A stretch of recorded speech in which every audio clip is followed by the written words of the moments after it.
సిరిసిల్ల అంటేనే దేశంలో ఒక ప్రత్యేకతనే చెప్పాలి.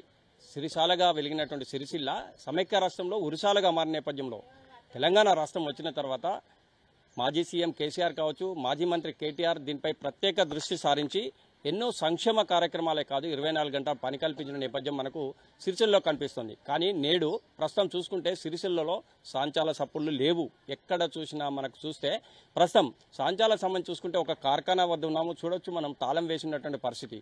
అంటే ఈ దుస్థితి ఎందుకు వచ్చింది? ఇలాంటి పరిస్థితి కార్మికులు ఎందుకు ఎదుర్కొంటున్నారు? అసలు ఎక్కడ చూసినా కానీ ఏ సందులోకి వెళ్ళినా కానీ మనకు సాంచాల సప్పుళ్లే వినిపించేవి. అంటే ఒకరు మాట్లాడితే ఇంకొకరు కూడా వినిపించినటువంటి సౌండ్ ఉండేది. కానీ ప్రస్తుతం చూసుకుంటే నిశ్శబ్ద వాతావరణం. ఎందుకు ఈ నిశ్శబ్దం? ఈ నిశ్శబ్దం వెనుక ఉన్నటువంటి కథా కమిషేంది తెలుసుకునే ప్రయత్నం మనం చేద్దాం.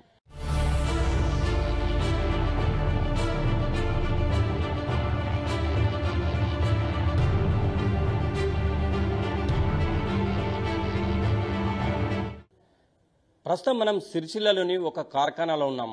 నిశ్శబ్దం మధ్యలో మనకు మెషినరీ అన్ని కూడా కనిపిస్తున్నాయి. అసలు నిశ్శబ్దానికి కారణం ఏంటి? సిరిసిల్ల కార్మికునికి పని ఎందుకు లేదు? పని ఎందుకు దొరుకుతలేదు? ఈరోజు ఈ నిశ్శబ్దానికి గల కారణం ఏంటి? ఒకప్పుడు ఉపాధి లేక దుబాయ్ బొంబాయి పోయిన వాళ్ళు గత 10 సంవత్సరాలుగా 24 గంటల పని చేసినటువంటి ఈ కార్మికులు ఈరోజు నిశ్శబ్దంగా ఎందుకున్నారు? చేద్దామంటే వేరే పని రాదు, ఈ పని చేద్దామంటే పని లేదు, వస్త్ర ఆర్డర్లు లేవు.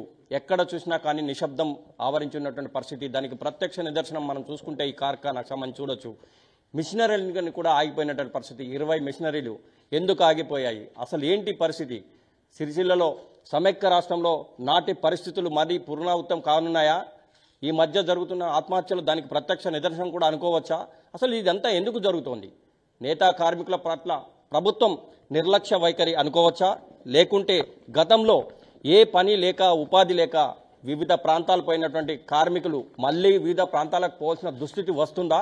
ఇలాంటి పరిస్థితులు రావడానికి గల కారణం ఏంటి? నేతా కార్మికుల పరిస్థితి చూస్తే ఎవరికైనా కూడా చాలా బాధ అనిపిస్తుంది. ప్రత్యక్షంగా వీటిని చూస్తే మనకు ఈ మెషినరీని చూస్తేనే తెలుస్తుంది. ఎక్కడ చూసినా కానీ బూజు పేరుకపోయి ఎక్కడికక్కడ నిలిచినటువంటి పరిస్థితి. నేతా కార్మికులు నెయ్యాల్సినటువంటి గుడ్డ ప్లేస్లో మనకు ప్రత్యక్షంగా చూడొచ్చు. ఇక్కడంతా కూడా బూజు కనిపిస్తున్నటువంటి నేపథ్యం. ఇదంతా కారణం ఎవరు? అంటే కార్మికుల పక్షపాతిగా చేయాల్సిన ప్రభుత్వాలు ఎందుకు పట్టించుకోవడం లేదు? అంటే కార్మికులను పట్టించుకోవాల్సిన ప్రభుత్వాలు పట్టించుకోకపోతే వారు ఎవరిని ప్రత్యక్షంగా కలవాలి, పరోక్షంగా కలవాలి? వారి జీవితమే ప్రశ్నార్థకం కానుందా?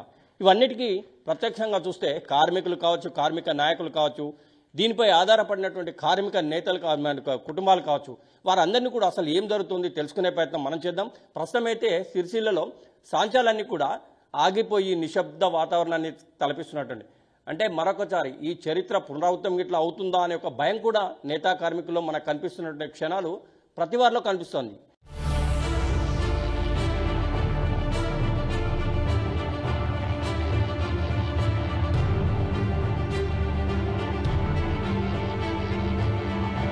ప్రస్తుతం ఈ కార్ఖానాకు సంబంధించి చూసుకుంటే ఈ ఎన్ని రోజుల నుంచి బంద్ చేసి ఉన్నది? అంటే ఎంతమంది కార్మికులు దీనిపై ఆధారపడి ఉన్నారు? అసలు ఎందుకు బంద్ అయింది? ప్రస్తుతం మనకు దానికి సంబంధించిన ఆసామి ఉన్నారు, వారితో మాట్లాడించి మరిన్ని విషయాలు తెలుసుకుందాం. సార్ చెప్పండి. అంటే యాక్చువల్గా రెక్కాడితే కానీ డొక్కాడని నేతా కార్మికుల కుటుంబాలు ఉంటాయి, నేతా కార్మికులు ఉంటారు. కానీ మీరు మొత్తం బంద్ చేసి కూర్చున్నారు. మరి దీనిపై ఆధారపడే వాళ్ళు చాలామంది ఉంటారు, మీరు బంద్ చేసిండు. అసలు ఏంటి పరిస్థితి? ఎందుకు ఎట్లయింది? మరి పరిస్థితి ఏంటంటే గత 4 నెలల నుంచి వెళ్ళి వాళ్ళకు పాలిస్టర్కు సంబంధించిన వ్యవస్థ అనేది లాభాలు ఏమి లేవు అని చెప్పి మాకు ఇచ్చే సీట్లు ఎవరైతే ఉన్నారో వాళ్ళు అనడం వల్ల మాకు భీములను మాలు ఇవ్వకపోవడం వల్ల వ్యవస్థ అనేది బంద్ ఉన్నది గత 4 సంవత్సరాలు. ఇంకోటి ఇందులోని సమస్య ఏంటంటే మళ్ళీ కరెంటు బిల్లుకు సంబంధించిన సమస్య కూడా దీనికి మరో కారణం అవుతుంది. అందువల్లనే నాకు గత 4 నెలల నుంచి వెళ్ళి ఒక్క భీము లేకుండా 20 సంవత్సరాలు బంద్ పెట్టుకుని పరిస్థితి. వర్కర్ కూడా ఉన్నాడు, మా వర్కర్ కూడా వాళ్ళకు వచ్చిన పని ఏంటంటే నేత కార్మికులు సాంచల పని, వేరే పని చేయలేని పరిస్థితి. ఇప్పుడైతే పరిస్థితి మరీ దారుణంగా ఉన్నది. గత నేను చూడబట్టి 10 సంవత్సరాల నుంచి అయితే ఇప్పటి వరకు అయితే లేదు. ప్రస్తుతం అయితే 4 నెలల నుంచి అయితే పరిస్థితి దారుణంగా తయారైంది. అక్కడ కూడా చేద్దామన్నా కానీ ఇక్కడ పని లేదు, వేరే పని కూడా నేర్చుకోలేరు. ఎందుకంటే వాళ్ళు పెద్ద మనుషులయ్యారు, 50-60 మధ్యలో ఉన్నవారు ఉన్నారు. వేరే పని చేస్తామంటే వారు ప్రజెంట్ కొత్తగా నేర్చుకునే పరిస్థితి లేదు. ఇక చాలా ఇద్ది అగ చాలా ఇద్ది అనుకుంటా వచ్చి మమ్మల్ని ఆడుకుంటూ పోతారు, కానీ వేరే పనికి అయితే కన్వర్ట్ కాలేకపోతారు. వాళ్ళు చెప్పుకోలేని బాధలు ఉన్నాయి వాళ్ళకి. అంటే ఇప్పుడు మీరు ఏం కోరుకుంటున్నారు? వ్యవస్థ అనేది కరెంటుకి సంబంధించింది సబ్సిడీ యథావిధిగా నడిపిస్తే వచ్చిందని అంటే మాకు యథావిధిగా నడిచే సూచన కనబడుతుంది. కరెంటు బిల్లుదే మెయిన్ సమస్య, ప్లస్ పాలిస్టర్కు ఇంతో అంతో మార్కెటింగ్, ప్లస్ మళ్ళీ ఇదివరకు కేటీఆర్ గారు కదా చీరలు ఇచ్చినట్టుగానే మళ్ళీ చీరలు ఇస్తే వ్యవస్థ పునరుద్ధరణ అయ్యే ఛాన్స్ ఉన్నదని చెప్పి మా ఆలోచన. భవిష్యత్తు ఎట్లా ఉంటుంది అసలు? భవిష్యత్తు ఏమన్నా, ఇప్పుడు మేము సాంజలు ఉన్నాయి, సాంజలు నడిపించుకుంటాం, ఇది నడచలేదంటే ఎన్ని రోజులు చూసుకుంటుంటాం, వాళ్ళు ఇవి ఉన్నాయని ఆశ కొద్ది వస్తారు, మమ్మల్ని అడుగుతారు, తీసేసే పరిస్థితి. వ్యవస్థ అనేది పరిశ్రమ ఆల్రెడీ రోజుకొక లోడు చొప్పున సాంజలు మస్తు సాంజలు సిరిసిల్లలో ఖాళీ అయినాయి. అంటే యాక్చువల్గా ఇప్పుడు అంటే ఈ మధ్య విన్నది ఏంటంటే ఈ బంద్ అయిన తర్వాత వీటిని కూడా స్క్రాప్ కింద కూడా ఇట్లా అమ్ముతున్నారని తెలిసింది. చాలా బాధాకరమైన విషయం. అంటే ఇట్లాంటి సిచ్యుయేషన్ మీరు ఎప్పుడైనా చూసిండ్రా ఇట్లా?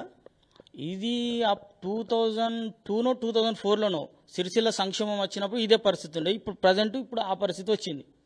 స్క్రాప్ కింద రోజు ఒక లోడ్ పోతుంది.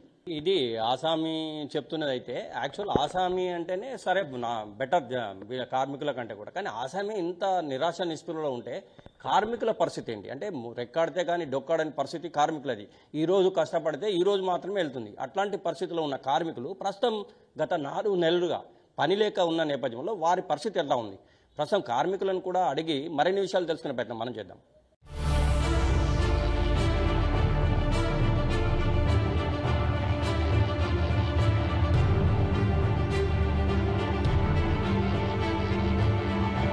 పేరేంది?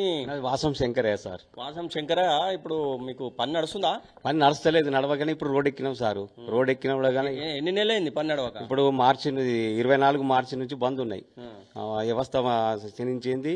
అంతమాలు సీరియల్ ఇచ్చినప్పుడు తెలంగాణ వచ్చిన నుంచి 10 సంవత్సరాలు మంచిగా నిర్భయంగా మంచిగా నడిచింది.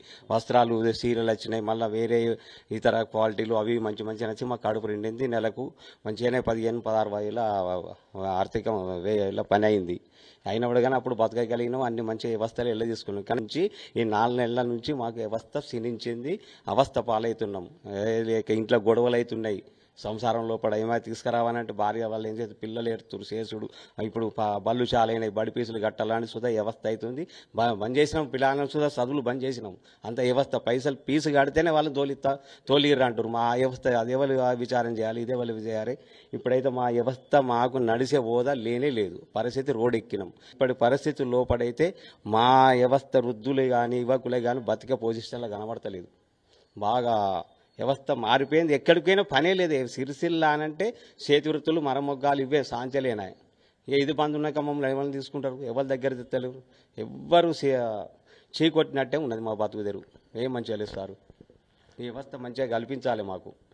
ఇది కార్మికుని యొక్క అభిప్రాయం అయితే. అంటే ముఖ్యంగా దీని మీదనే మేము ఆధారపడి బతికాము. ఈ వేరే పనిపై మేము వెళ్ళినా కూడా మధ్యలోనే వెళ్ళగొట్టినటువంటి పరిస్థితి. ఈ నేపథ్యంలో అసలు చాలా భవిష్యత్తు తలుచుకుంటేనే చాలా భయంకరంగా కనిపిస్తుంది. ఇంటికి వెళ్ళినప్పుడు కుటుంబ సభ్యులతో, అంటే కుటుంబానికి సంబంధించిన సమస్యలు ఎన్నో ఉంటాయి, కుటుంబానికి సంబంధించినటువంటి అవసరాలు ఎన్నో ఉంటాయి, కానీ రెక్కాడితే కానీ డొక్కాడని పరిస్థితిలో 4 నెలల నుంచి పని లేని నేపథ్యంలో ఇంటికి సంబంధించి కూడా మేము ఏమీ చేయలేక దీనావస్థలో ఉన్నటువంటి పరిస్థితి మాది. ఎవరికి ఏం చెప్పుకోవాలో తెలియని దీనావస్థలో ఉన్నాం అని చెప్పి ఈ కార్మికుడు అంటుండగా ఇంకొంతమంది కార్మికులు ఉన్నారు. వారికి ఉన్నటువంటి కష్టాలు ఏంటి, అవి ఎట్లా ఉన్నాయని తెలుసుకునే ప్రయత్నం మనం చేద్దాం.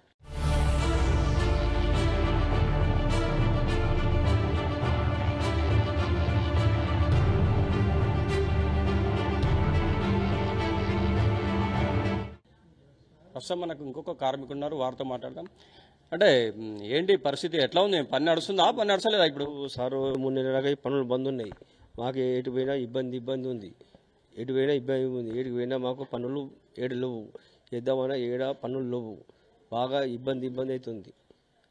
మా పరిస్థితి ఎవ్వరు పట్టించుకుంటలేరు. ఇరుగు మంచిగానే ఉండేది. చీరలు వచ్చినప్పుడు ఓదిరుంది. ఇప్పుడు పూర్తిగా ఇంకా అధ్వానం అయిపోయింది.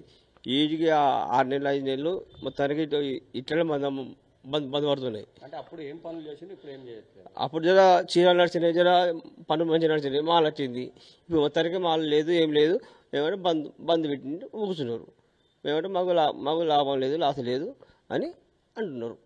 దానివల్ల మరి ఇప్పుడు ఇట్లా ఉన్న పరిస్థితి ఎట్లా? మరి ఇట్లా గవర్నమెంట్ ఏం చేస్తారో వాళ్ళ మీద ఉంది.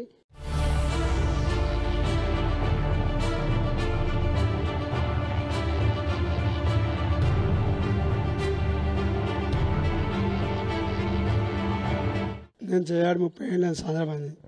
గత ప్రభుత్వం ఉన్నప్పుడు ఉన్నప్పుడు వారానికి 2-3 వేలు 5,000 దాకా వచ్చును. ఇప్పుడు సాయంత్రం బంద్ 4 నెలలు అవుతుంది. పిల్లలకు పుస్తకాలు ఇద్దాం, డబ్బులు ఏం లేవు.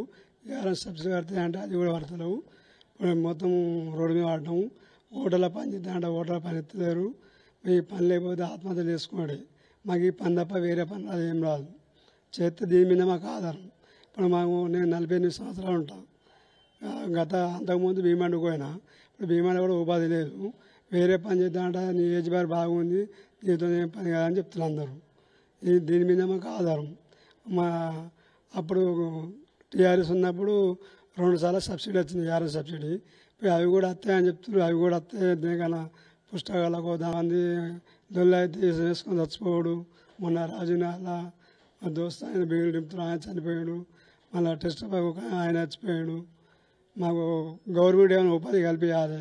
మొత్తం మీద చూస్తే ఈ పని తప్ప వేరే పని రాదు. మరోవైపు వేరే పనికి వెళ్ళినా కూడా మమ్మల్ని మధ్యలోంచే వెళ్ళగొడుతున్న పరిస్థితి ఒకటైతే, ముఖ్యంగా వయసు రీత్యా కూడా ఒక్కొక్కరి వయసు 50 సంవత్సరాలు 60 సంవత్సరాలు అంటే మినిమం 40 క్రైసైనాలో ఉన్నట్టు పరిస్థితి. అంటే వేరే పని కూడా మమ్మల్ని తీసుకోవటం లేదు. ప్రత్యక్షంగా పరోక్షంగా మేము ఈ పని మీదనే ఆధారపడి ఉన్నాం. కానీ పనులు లేని నేపథ్యంలో చాలా కష్టాలు ఎదుర్కొంటున్న నేపథ్యం ప్రభుత్వం మాత్రం వెంటనే పట్టించుకోవాలి, లేకుంటే మాత్రం చాలా కష్టతరమైనటువంటి పరిస్థితులు ఎదుర్కోవాల్సి వస్తుందని చెప్పి ఈ కార్మికుడు చెప్తున్న పరిస్థితి మనకు తెలుసు.